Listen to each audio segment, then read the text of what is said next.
Hallelujah, आमीन। अपने हाथों को उठाओ। आज आपके मुंह से ऐसी गैर भाषा निकलेगी, देखना आप। आपको लगेगा ये क्या हो रहा है, ये मैं बोल रहा हूं या कौन बोल रहा है ये। अपने अपने आप को आज खुला छोड़ो और दिमाग को साइड पे रखते हो।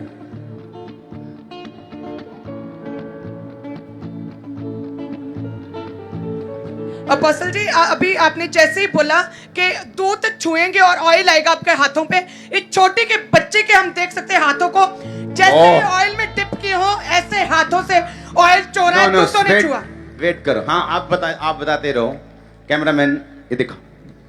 और अपोस्टल जी इतना भारी मात्रा में चमक रहे हाथ, जैसे कि ऑयल में पूरी तरह से डिप किए हो। छोटी बच्ची को आज एंजल्स ने छुआ, दूतों ने छुआ है। दिख रहा है,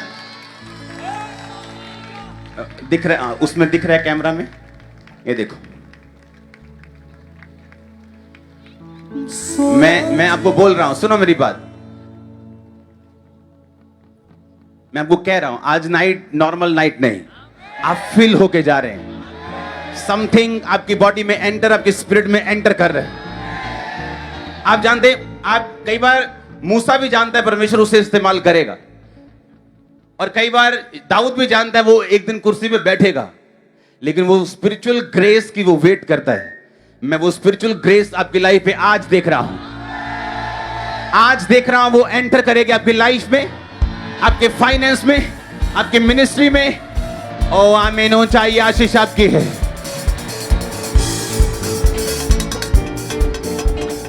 दुष्ट आत्माओं का बुरा टाइम शुरू हो चुका है।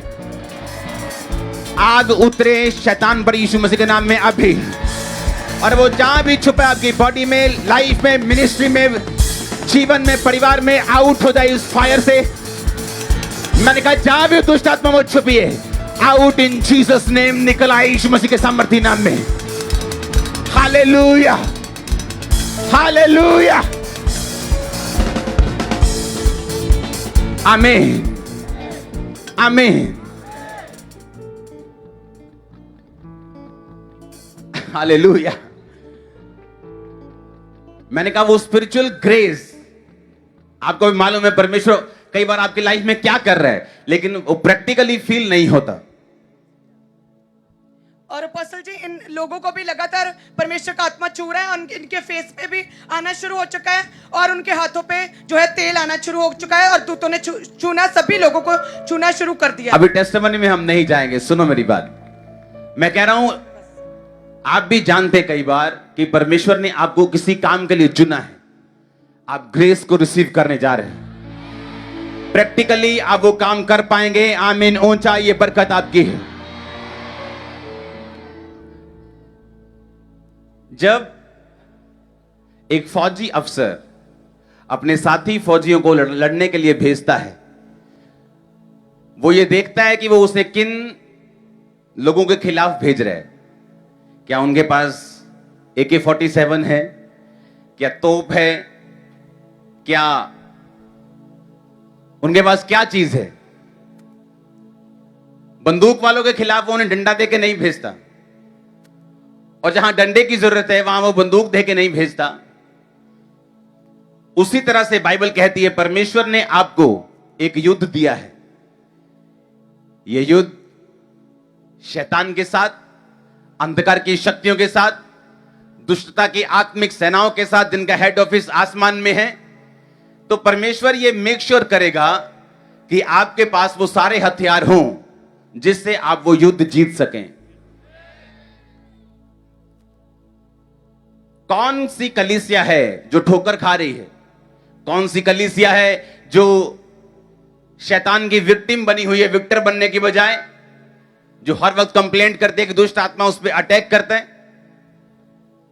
ये वो कलीसिया है जो इन हथियारों की कमी के साथ जूझ रही है। कुछ देश जब हथियारों की कमी होती है तो वो दूसरे देश उनको कुछ नहीं समझते, उनको थ्रेट करते हैं। और कई बार एक ऐसा देश जो फाइनेंशियली स्टेबल नहीं, अगर आप उत्तर कोरिया को देखेंगे, कुछ नहीं है उस देश में, लेकिन उसकी परमाणु शक्ति इतनी है कि दूसरे कोई भी देश उससे पंगा लेने के लिए खुश नहीं, कतराते हैं।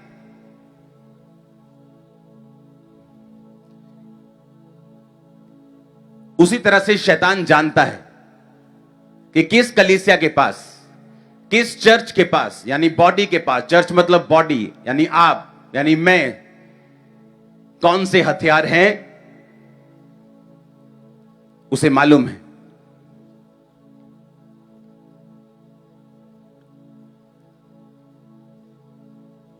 जितना विरोध बाइबल में आपने पौलुस का देखा होगा उतना अपोलुस का नहीं देखा होगा, क्योंकि पौलुस के पास बाइबल कहती है ऑलमोस्ट हर एक वरदान था आत्मिक, और अपोलुस जो है वो सिर्फ टीचिंग करता था।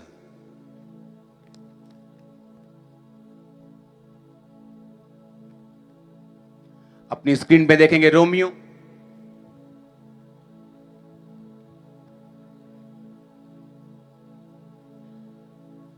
उसका 1 उसकी 11 आयत कहता, मैं तुमसे मिलने की लालसा करता हूं कि मैं तुम्हें कोई आत्मिक वरदान दूं जिससे तुम स्थिर हो जाओ। इंग्लिश में लिखा, For I long to see you that I may impart unto you some spiritual gift to the end ye may be established.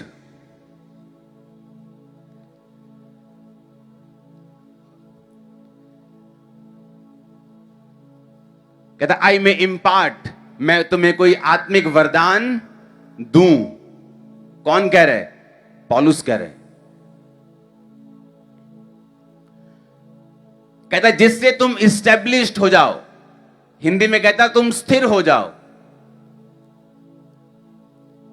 जिन कलीसियाओं में वरदानों की कमी है वो कम इस्टेब्लिश्ड और कम स्थिर हैं, क्योंकि अगर वो ये कहते हैं कि हम वचन में मजबूत हैं, तो वो ये वचन ये भी कहता है कि तुम बड़े से बड़े आत्मिक वरदानों की धुन में रहो। फिर वो कौन से वचन में स्ट्रांग हैं अगर वचन पूरा नहीं हो रहा तो? हालेलुया। आप मेरी बात समझ रहे कि नहीं? मैं ये कहता हूं कि मैं वचन में बहुत स्ट्रांग हूं, पर वचन में तो लिखा है तुम बड़े से बड़े आत्मिक वरदानों की क्या रहो? धुन में रहो। पहला कुरिन्थिया 12 उसकी 31 आयत। क्या सब अनुवाद करते हैं तुम बड़े से बड़े वरदानों की धुन में रहो? जब एक आदमी शराब पीता है वो शराब की धुन में रहता है। सुबह उठते ही उसे इंतजार होता है कि मैं कब काम पे जाऊंगा, कब काम से लौटूंगा और कब बोतल खोलूंगा। नहीं यकीन तो उनसे पूछ के देख लो। एक छोटा बच्चा जब नई नई वीडियो गेम लेता है उसे होता है कब मैं स्कूल में जाऊंगा, कब वापस आऊंगा और कब मैं वो वीडियो गेम खेलूंगा, क्योंकि वो उसकी धुन में है। एक नया मैरिड इंसान जब काम पे जाता है उसे लगता है कब मैं काम पे जाऊंगा और वापस आऊंगा और हम दोनों टाइम स्पेंड करेंगे। वो धुन में रहते हैं। परमेश्वर ने वही वर्ड यूज किया है वरदानों के लिए भी। उसने ये नहीं कहा वरदानों के बारे में ठीक है उसके पास है तो कोई बात नहीं। उसने कहा तुम बड़े से बड़े वरदानों की धुन में, धुन मतलब उसकी एडिक्शन में, उसको सोचते रहो दिन रात। अपना ध्यान जो है, अपना माइंड जो है वो वरदान की धुन में लेके जाओ। पता है क्यों? पौलुस कहता जब मैं आऊंगा मैं कहता तुम पर हाथ रखूंगा और तुम्हें एक वरदान दूंगा जिससे तुम स्थिर हो जाओ, इस्टेब्लिश्ड हो जाओ। इसका मतलब वरदान जो है हमें इस्टेब्लिश्ड, हमें स्थिर करते हैं। आमीन। हमें क्या करते हैं? वरदान हमें स्थिर करते हैं, हमें स्ट्रांग करते हैं।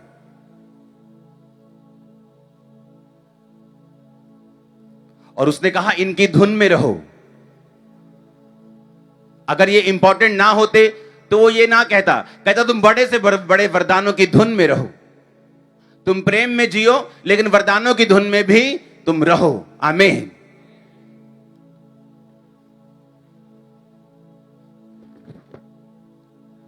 जो यीशु मसीह ने कहा अगर वो लंगड़ों को चलाने से, अंधों को दिखाने से और लकवे के रोगियों को और बीमारों को चंगा करने के वरदान से ना चलता तो कोई भी उनकी बात पे यकीन नहीं करता। परमेश्वर ने कहा लोग जब तक चिन्ह और चमत्कार नहीं देख लेंगे वो कदापि विश्वास नहीं करेंगे। वरदान ये हेल्प करते हैं हमारी कि जो कुछ परमेश्वर कह रहा है उसको साबित किया जा सके, उसको प्रूफ किया जा सके।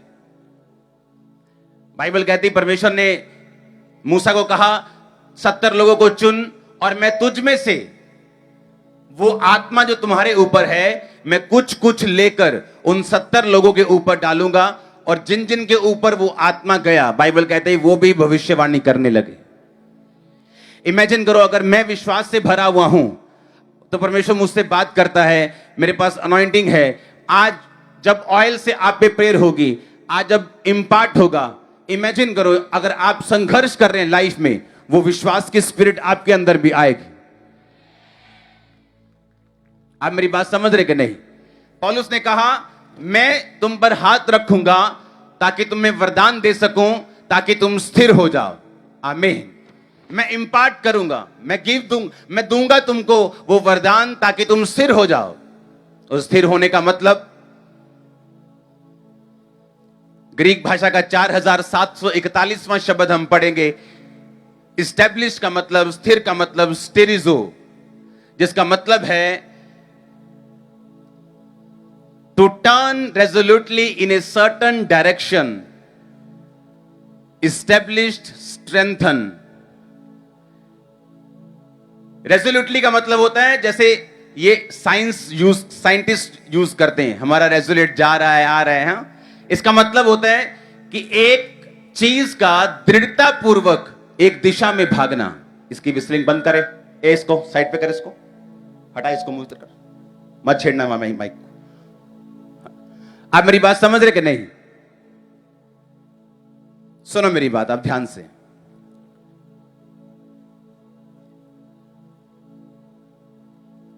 सुनो मेरी बात, आपको यहां से लेके वहां तक जाना है।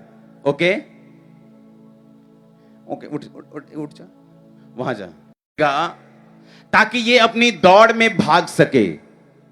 दाऊद दौड़ में भागता रहा, उसके बच्चे, उसके जो भाई थे वो पाप में गिरते रहे, लेकिन वो बाइबल कहती है कि चरवाही के टाइम पे भी परमेश्वर के साथ वफादार था। और जब भागता रहा, प्रभु के साथ सीधी लाइन में चलता रहा, तो शमूएल आया और उसको मसा कर गया। समझ आई कि नहीं? अब वो फिर भागता रहा परमेश्वर की उसी लाइन में, सीधी लाइन में भागता रहा। मुसीबतें बहुत आई, परीक्षाएं बहुत आई, मौत के थ्रेट बहुत आए, लेकिन भागता रहा। और 30 साल की उम्र में यहूदा गोत्र का राजा होने के लिए क्या हो गया?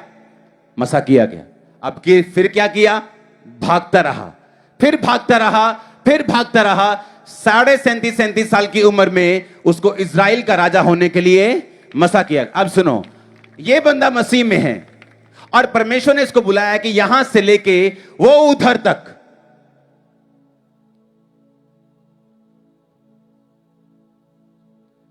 तुम्हारी दौड़ है। आजा भी आराम से, आराम से, आराम से, ये इसकी दौड़ है, ये चल रहा है। आजा आजा, अब टाइम आया, रुमाल दे दो भाई।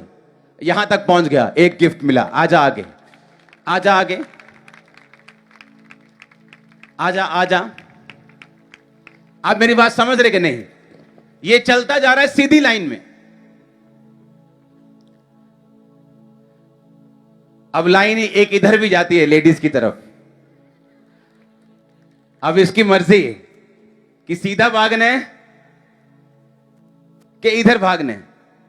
आप मेरी बात समझ रहे कि नहीं? अब सुनो मेरी बात। क्यों पौलुस ने कहा, उसने ये स्टेरिजो वर्ड क्यों यूज किया, मैं आपको ये बता रहा हूं। स्टेरिजो का मतलब, फिर से दिखाना उसको, to turn resolutely in a certain direction. कहता दृढ़ता पूर्वक एक दिशा में भागना। कहता मैं तुम्हें एक वरदान दूं जिससे तुम दृढ़ता पूर्वक एक दिशा की ओर भाग सको। क्यों? क्योंकि जब तुम एक ही दिशा जो प्रभु ने तुम्हारे लिए चुनी, तुम भागते जाओगे, तुम्हारी लाइफ सेम नहीं रहेगी। उसी दिशा में तुम्हें इज्जत मिलेगी, उसी दिशा में परिवार सेव होगा, उसी दिशा में हीलिंग है, उसी दिशा में बरकत है, उसी दिशा में फाइनेंस है, उसी दिशा में पापों से आजादी है, श्रापों से आजादी है, मुक्ति है, सब कुछ उसी दिशा में है। अब होता क्या है, जब कलीसिया के पास वरदानों की कमी होती और सिर्फ बातें कर करके वचन से वो थक जाते हैं, फिर जब वो सीधा चल रहे होते हैं इधर को मुड़ जाते हैं, क्योंकि वो वरदान की क्या है, कमी है। इसलिए पौलुस ने क्या कहा, उसने ये कहा कि मैं आकर तुम्हें सिखाऊंगा, उसने कहा मैं इंपार्ट करूंगा।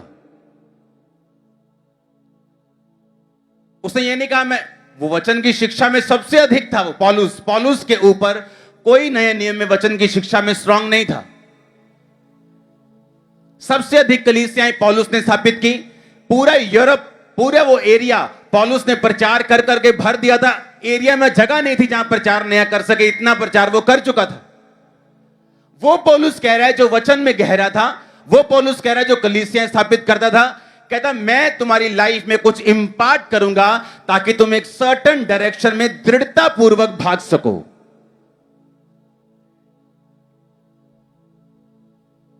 पास्टर्स क्या करते हैं, पहले तो वरदान नहीं होता,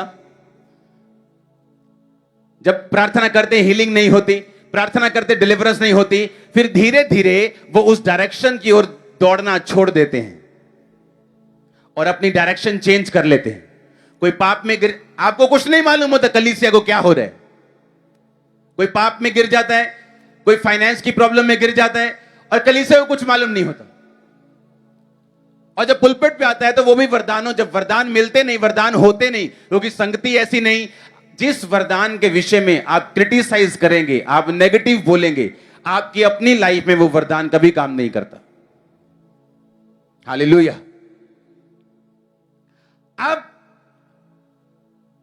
जब परमेश्वर आपको वरदान देता है, वो वरदान से आपका फेथ हाई होता है कि मैंने अभी इस पे प्रार्थना की थी, इसका ब्रेन डेड था, हील हो गया, ओ इसका कैंसर था, हील हो गया, ये पागल था।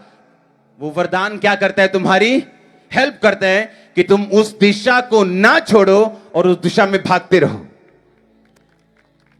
अब मेरी बात समझ रहे कि नहीं? अब उस दिशा में व्यभिचार भी आएगा जो आपको इधर उधर खींचेगा, लालच भी आएगा, दुख भी आएगा, हर तरह की चीज भी होगी आपके साथ। आप जब भाग रहे हैं इधर से इधर, तो रास्ते में क्या है, पाप भी है। लेकिन जब वरदान आपकी लाइफ में होते हैं, आपको मालूम होता है कि ये मुझे डिस्ट्रैक्ट करने के लिए हैं, ये पाप मुझे उस दिशा में भागने से रोकने के लिए है, क्योंकि उस दिशा में परमेश्वर ने कहा मेरे मार्गों में उत्तम पदार्थ पाए जाते हैं। शैतान नहीं चाहता कि आप उन उत्तम पदार्थों की ओर पहुंचे। आमीन। सारी उम्र लग जाती लोगों को, अपनी फैमिली को कन्विंस नहीं कर पाते। और जब आप परमेश्वर में सही रीति के साथ एक दिशा में भागते हैं, आप खुद अपनी फैमिली की साल्वेशन का कारण बनते हैं। ये मैंने देखा है अपनी लाइफ में। और अगर हम उसी दिशा से भटक जाएं तो क्या होगा?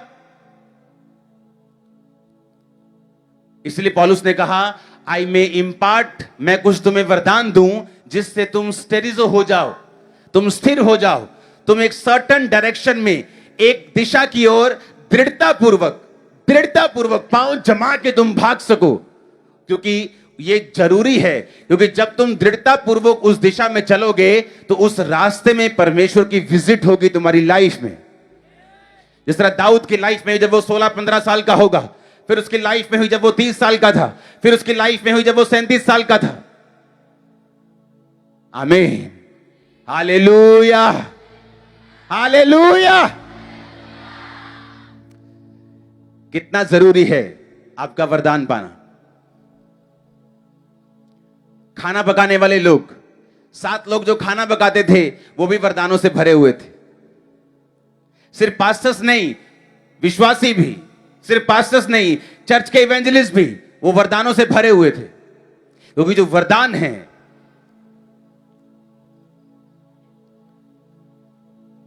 वरदान को इंग्लिश में गिफ्ट कहते हैं, और गिफ्ट को यूनानी भाषा में हम पढ़ेंगे 5486वां यूनानी भाषा का शब्द जिससे बाइबल ट्रांसलेट हुई। गिफ्ट का मतलब है करिश्मा। क्या है? करिश्मा। बोलते ना कैरिस्मेटिक क्रिश्चियंस, चमत्कार मसीह के ऊपर बिलीव करने वाले, कैरिस्मेटिक बोलते हैं उसको, मतलब गिफ्टेड, मतलब अनॉइंटेड। गिफ्ट का मतलब है करिश्मा। इसका मतलब है मिरेकलस फैकल्टी। इसका मतलब है रिलीजियस क्वालिफिकेशन। आपका रिश्ता होता है, वो तो पूछते हैं कितना पढ़े लिखे हो, कितनी पढ़ी लिखी हो, तुम्हारी क्वालिफिकेशन क्या है? आत्मिक क्वालिफिकेशन भी है। गिफ्ट का मतलब है रिलीजियस क्वालिफिकेशन। जितने ज्यादा गिफ्ट उतनी ज्यादा डिग्रियां। मैं थोड़ी बोल रहा हूं, कौन बोल रहा है? असली बाइबल बोल रही है, जो यूनानी भाषा में छापी गई थी। हां, जिसका मतलब क्या है? Religious qualification. इसका मतलब चाहे तुम बड़े से बड़े नाम जोड़ लो अपने साथ, किसी बड़ी संस्था के हेड बन जाओ, लेकिन अगर तुम्हारी लाइफ में गिफ्ट्स की कमी है तो अभी भी रिलीजियसली तुम क्वालिफाइड नहीं हो, तुम अनपढ़ हो। अभी भी नाम तुम्हारा बड़ा हो सकता है, पर अगर गिफ्ट्स नहीं है लाइफ में तो तुम क्वालिफाइड नहीं हो स्पिरिचुअली। एक पढ़ा लिखा बंदा जब शरीर में पढ़ लिख जाता है, उसे वो संघर्ष नहीं होते जो आम लोग करते हैं मोस्टली। हां, उसे कंपनीज भी चाहती हैं, उसे सरकार भी चाहती है कि भाई साहब अच्छा आईएएस की पढ़ाई पास की थी, कुछ तो आईएएस पास करके भी आईएएस में नहीं जाते, उससे भी आगे आगे कहीं निकलने की कोशिश करते हैं। आप समझ रहे मेरी बात? क्वालिफाइड है वो इंसान, पढ़ा लिखा है, उसकी वैल्यू है। गिफ्ट का मतलब है करिश्मा, रिलीजियस क्वालिफिकेशन कितनी है आपकी? क्या आप रिलीजियस क्वालिफाइड हैं? क्या आप आत्मिक रीति से पढ़े लिखे हैं? तो जितने गिफ्ट्स हैं उतने आप पढ़े लिखे हैं, उतना ही लाइफ आसान है, उतनी मिनिस्ट्री आसान है। हालेलुया। आप समझ रहे कि नहीं? तो गिफ्ट्स क्या करेंगे? गिफ्ट्स आपकी लाइफ को, मिनिस्ट्री को, आपकी परिवार की जो जिंदगी है उसे आसान कर देंगे। आपका फेथ एक अलग लेवल पे होगा, आप एक डायरेक्शन में भाग सकेंगे और आपको मालूम होगा आप सही दिशा में भाग रहे हैं। अनॉइंटिंग और गिफ्ट्स आपकी हेल्प करते हैं। हालेलुया। उसने कहा मैं तुम्हें एक कैरिश्मा दूं, कुछ रिलीजियस क्वालिफिकेशन तुम्हें दूं ताकि तुम सर्टेन डायरेक्शन में, एक दिशा में भाग सको। हालेलुया। इसलिए जो लोग उन जीवित चर्चों का हिस्सा है जहां पे वचन, जहां पे प्रचार, जहां पे सामर्थ सब कुछ है, उनका विश्वास दूसरे लोगों से ज्यादा है। बिना विश्वास के लोग बोते भी नहीं है। जितना किसी का फेथ ज्यादा है उतना उसका बोना भी ज्यादा है, क्योंकि सारा कुछ जो उसकी लाइफ के आसपास है क्रिश्चियनिटी में, वो एक्टिव रहता है। अगर आप उसको रात को कॉल करोगे, अच्छा हमें सुबह जाना है इवेंजलिज्म के लिए, ठीक है जी, क्योंकि उसका फेथ एक्टिव है, चर्च बढ़ेगी। अगर आप उसको कॉल करेंगे, अच्छा बीज बोने है, अच्छा ठीक है जी, आप उसे कॉल करेंगे फास्टिंग करनी है 3, उसका फेथ एक्टिव है उस गिफ्ट के कारण और वो भाग रहा है, इसलिए वो सब चीजों में रिस्पॉन्ड करेगा। आप मेरी बात समझ रहे कि नहीं? कितना जरूरी है एक पास्टर का, एक कलीसिया का, एक विश्वासी का, एक इवेंजलिस्ट का उन वरदानों को पाना जो पौलुस कहता है तुम बड़े से बड़े वरदानों की धुन में रहो, इग्नोरेंट ना रहो।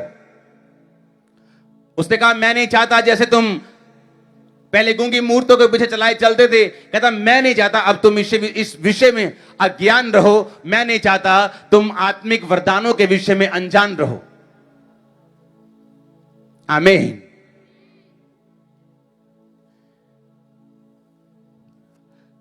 आप भी लकड़ी का काम करने के लिए आरी पकड़ सकते हैं और कर कर काट सकते हैं, पर उसका काम तो नहीं प्रॉपर कर सकते। हां, जिन पास्टर्स के पास हीलिंग का गिफ्ट है, दूसरे उसको कॉपी तो कर सकते हैं, पर वो सेम हीलिंग करना मुश्किल है, क्योंकि वो वरदान है, वो एक गिफ्ट है। गिफ्ट पाओ यीशु मसीह के नाम। प्रभु से कहो वो आपको गिफ्ट दे, प्रभु से कहो वो आपको रिलीजियस क्वालिफाइड करे, आसान करने के लिए आपकी लाइफ को, ताकि आप सर्टन डायरेक्शन में भाग सकें। आमीन।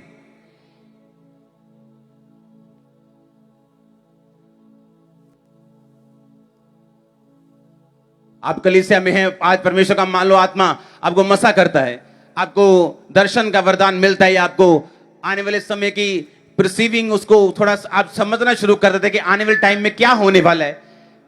आप अपने हस्बैंड के लिए प्रेयर कर रहे हैं और परमेश्वर का आत्मा आपसे कुछ बात करना शुरू कर चुका है, आप अपने हस्बैंड को बता सकती हैं। ऐसी कई चीजें हैं जो आपके साथ होनी शुरू होती है जब आप वरदानों की धुन में रहते हैं।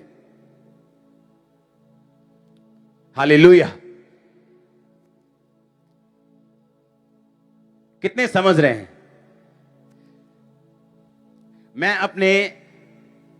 जब मैं बिल्कुल नया था मसीह में, तो अपने लोगों से मैं क्वेश्चन पूछता था। मैंने कहा यार ये वाला बंदा, इसके पास पूरे वरदान लगते हैं। कहा हाँ यार ये देखो तो है गए यार 9 दिन 9। मैंने कहा यार ये गाने सुनता होगा, हिंदी गाने, क्योंकि उस समय हम गाने सुनते थे, हिंदी गाने। 3-4 महीने हुए थे परमेश्वर में आए। कहे नहीं यार वो तो नहीं गाने सुनता हूं ना। चलो आज से हम भी नहीं सुनेंगे, हमें भी वरदान चाहिए। आप वरदानों की धुन में रहेंगे, आपको मालूम है व्यभिचार नहीं करेंगे, अगर आप चोरी करेंगे, अगर आप गुनाह करेंगे, पाप करेंगे, जेलसी करेंगे, निंदा करेंगे, चुगली करेंगे, आप मालूम है आपको रिलीजियस क्वालिफिकेशन नहीं मिलेगी। जो वरदान के ऊपर और स्पिरिचुअल लाइफ के ऊपर मनन करने वाला व्यक्ति पाप से भी बचा रहता है, और इस तरह से वो दृढ़ता पूर्वक एक दिशा में भागता है। जब वो एक दिशा में भागता है, सारी ब्लेसिंग्स उसको फॉलो करती हैं। आमीन। आगे आपके पास आज प्रभु आपको छूता है, आपको वरदान मिलता है, आपके अंदर एक स्पिरिट आपको मिलती है कि आपको मालूम हो जाता है आने वाले टाइम में क्या करना है, मेरे बच्चे को किस दिशा में जाना चाहिए, मेरे परिवार को किस दिशा में जाना चाहिए, कौन से सब्जेक्ट चूज करने चाहिए। परमेश्वर आपसे खुद बात करेगा। वरदान आपको स्थिर करने के लिए है, स्थिर करने के लिए, एस्टैब्लिश्ड। आप जम जाओगे। मैंने कहा आप जम जाओगे, कहता ना जम गया काम। इसके धुन में रहो। फिर से पढ़ेंगे कुरिन्थियों 12:31। तुम बड़े से बड़े वरदानों की धुन में रहो। आमीन। उसके आगे पौलुस प्रेम का मार्ग बताता है, वो भी करो, लेकिन वरदानों की धुन में भी रहो। पहला कुरिन्थियों उसके 12 से 4 से 11। वरदान तो कई प्रकार के हैं, परंतु आत्मा एक ही है, और सेवा भी कई प्रकार की है, परंतु प्रभु एक ही है, और प्रभावशाली कार्य कई प्रकार के हैं, परंतु परमेश्वर एक ही है, जो सब में सब प्रकार का प्रभाव उत्पन्न करता है। आमीन। किंतु सबके लाभ पहुंचाने के लिए एक को, हर एक को आत्मा का प्रकाश दिया जाता है। एक को आत्मा के द्वारा बुद्धि की बातें, दूसरे को उसी आत्मा के द्वारा ज्ञान की बातें। कौन देता है वरदान? पवित्र आत्मा। जब आप धुन में रहते हैं, आप जाएंगे भी तो मनन करते हुए, आएंगे तो मनन करते हुए, प्रार्थना करेंगे, काम करेंगे, लेकिन दिमाग में स्पिरिचुअल चीजें रखेंगे। ये उन लोगों के लिए है। आमीन। उसने कहा वरदान कई प्रकार के हैं, सेवा कई प्रकार की है, लेकिन आत्मा एक ही है जो वरदानों को बांटता है। एक को उस आत्मा के द्वारा बुद्धि की बातें दी जाती है। कौन सी बातें? बुद्धि की बातें। यह वरदान यीशु मसीह के अंदर था।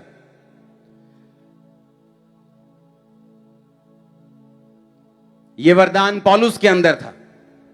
ये वो बुद्धि की बातें नहीं जो आम लोग बुद्धि की बातें करते हैं कि पोते इधर ना जाया कर, वो ना करेगा। ये वो वाली बुद्धि की बातें नहीं। बुद्धि की बात ये परमेश्वर की एक स्पेशल विजडम होती है जो बहुत कम लोगों में पाई जाती है।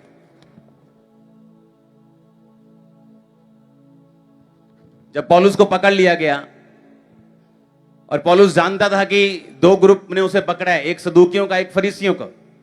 सदूकी नहीं मानते जी उठना है, फरीसी मानते हैं जी उठना है। उसने कहा मेरे भाइयों मेरा न्याय हो रहा है कि जी उठने के विषय में। जैसे ही उसने कहा मेरा न्याय हो रहा है जी उठने के विषय में, वो दोनों ग्रुप आपस में लड़ने लगे। क्योंकि एक बोलता है मैं जी उठने के बारे में बिलीव नहीं करता हूं, दूसरा कहता नहीं नहीं यार तू दास आपस में लड़ पड़े। वो पौलुस को मालूम था कौन सी बात कैसे करनी। यीशु मसीह के पास आए और कहा कि टैक्स देना सही है बताओ। अब यीशु मसीह को पता क्यों बोला उन्होंने? बाइबल कहती है कर दो, टैक्स ना चुराओ। पता है आपको? वो यीशु मसीह के मुंह से ये सुनना चाहते थे ताकि जो लोग यीशु मसीह के पास थे वो इतने ऑप्रेस्ड और इतने डिप्रेस्ड थे, सरकार से इतने दुखी थे कि अगर यीशु मसीह कह देते कर दो तो वो लोग यीशु मसीह से ऑफेंड हो जाते, यीशु मसीह से ठोकर खा जाते। तो यीशु मसीह ने कौन सा वरदान यूज किया? बुद्धि का। यीशु मसीह ने कहा सिक्का है तुम्हारे पास? कहते हैं। कहते दिखाओ। कहते किसकी मूर्त है? कहते राजा की। यीशु मसीह ने कहा जो राजा का है वो राजा को दो, जो परमेश्वर का है वो।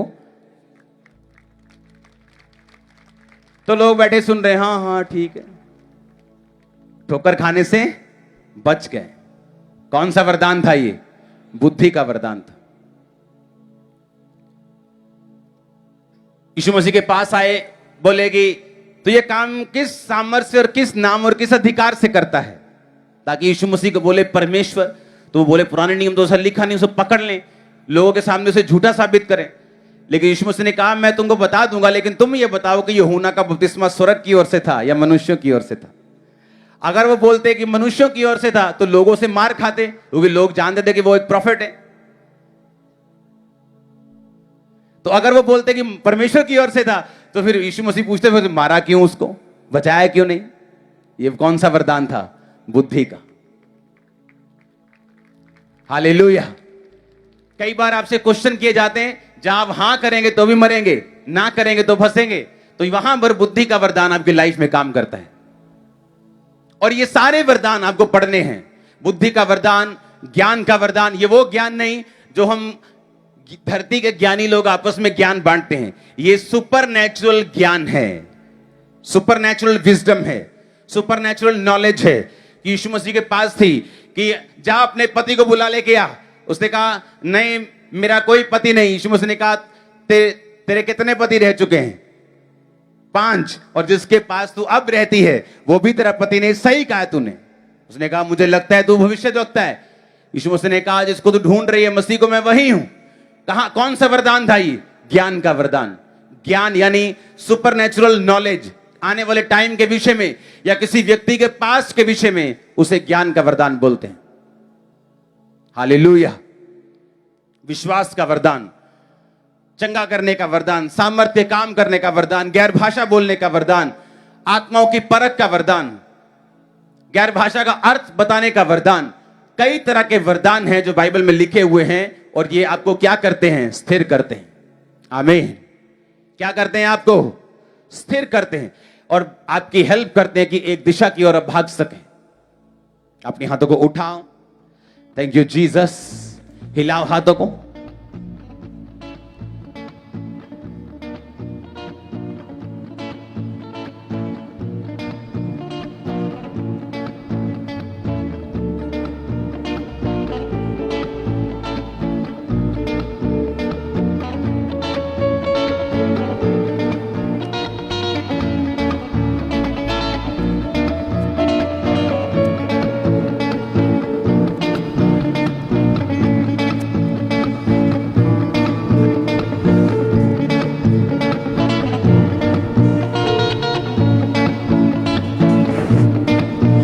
टीम ऑयल ले लो। जो प्रे करने वाली टीम है ऑयल ले लो और ले जाओ, और जब मैं बोलूं तब प्रेयर करना शुरू करना।